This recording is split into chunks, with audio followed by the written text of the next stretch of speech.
I left off, my son's father, like a psychopath, must have been following me and knew that I was at a restaurant with someone that I was just getting a drink. I wouldn't even say I was dating this person. It wasn't anything like that. And when I went to my car, because the other person, like a little bitch, ran, my son's father hit me and hit me pretty bad, to the point that like I had this huge, like the size of a baseball bruise. Like it was huge from him hitting me so hard. And so when I went back home, when I got home, like I said, I called the cops, and the cops came. Or it wasn't the cops, it was one officer. And I took a picture of him, basically, so that I could like send it to my son's father to scare him, because like I said, he's at this point has hit me so many times I've lost count, and I've never, one, told on him, or two, definitely would never think to call the cops, because my mindset is like, oh, but that's my son's father, he can't go to jail, like, oh no, like, stupid, so stupid. So if I'm speaking to you and this resonates, it is not normal, it is not okay for anyone to ever put their hands on you. I don't care if you call them every single name in the book, okay? Your body is your temple, and if you don't love yourself, if you don't value and know your worth, then no one else around you will. So it has to start from you, and you have to put your boundaries, okay? And those around you that get offended when you have boundaries, those are the people that they need to go away, okay? So learn it from me, who learned it so much later in life, okay?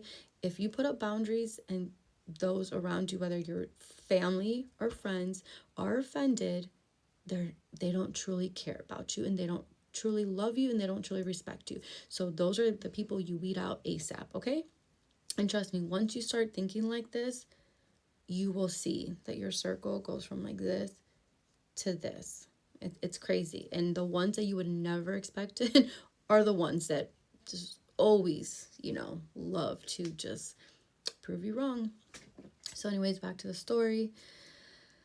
You can tell that, my son's father is freaking out, because he's like texting me trying to apologize, and it's like, no, fuck out of here. And so then I had to, because it was my first time I did this, a detective calls me like later that week and basically says I have to come in and like give my statement. And I'm like, oh shit, what the fuck? Like, so I basically go and I tell her, and she's like, do you want to press charges? And of course, because I'm so weak-minded, when I should have said yes, because this is not okay and this is not the first time, I should have said yes. But instead, I said no. Because, again, I'm like, oh, but I still love him. And, he's the father of my son. I can't put him in jail. What type of mother would I be? No, bitch, you needed to say yes, teach his ass a lesson.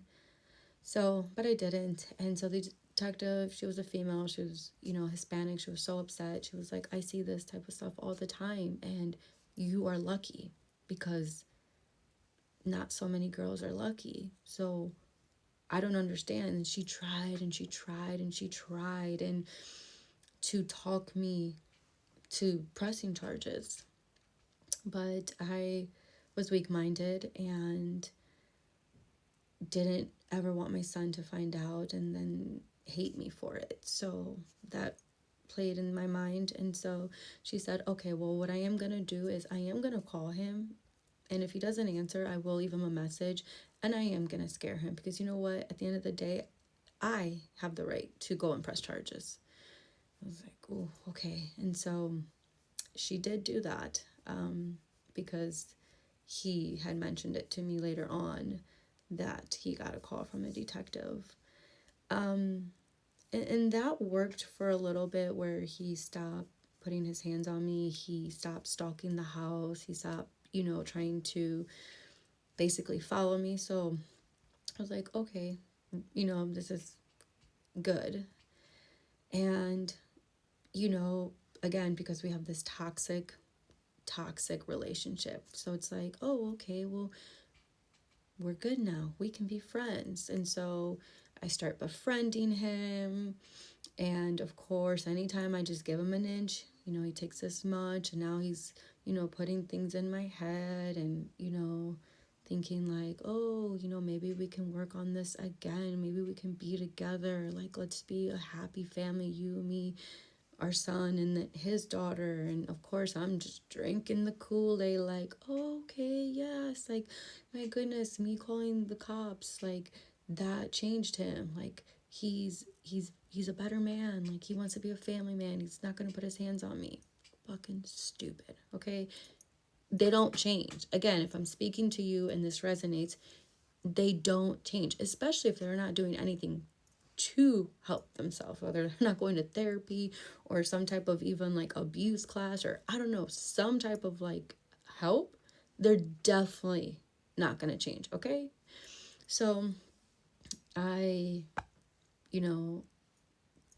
he doesn't move in, but we're like dating, and we get into a fight. No surprise there. And this time he hits me in front of my son. Like, he's hit me in front of my son when he was like a baby, but my thinking was like, oh, he's a baby, he doesn't know. But now my son's like 2.5, and he's that to a point where my son got on the bed and jumped on his back. And it was like in that moment where I'm like, oh my gosh, like, what am I doing? Like, my 2.5-year-old just jumped on his dad's back to protect me because he sees his mama being hurt. And like that moment, I see it so vividly. I get goosebumps in my arms. Because that crushed me. Because in that moment, I felt like a bad mom, like a failure. Like, my birth mom exposed me to a lot when she did have me.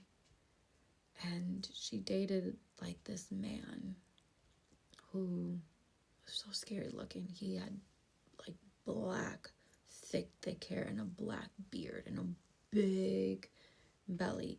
And he had these like crystal blue eyes that were like not pretty. They were like evil looking.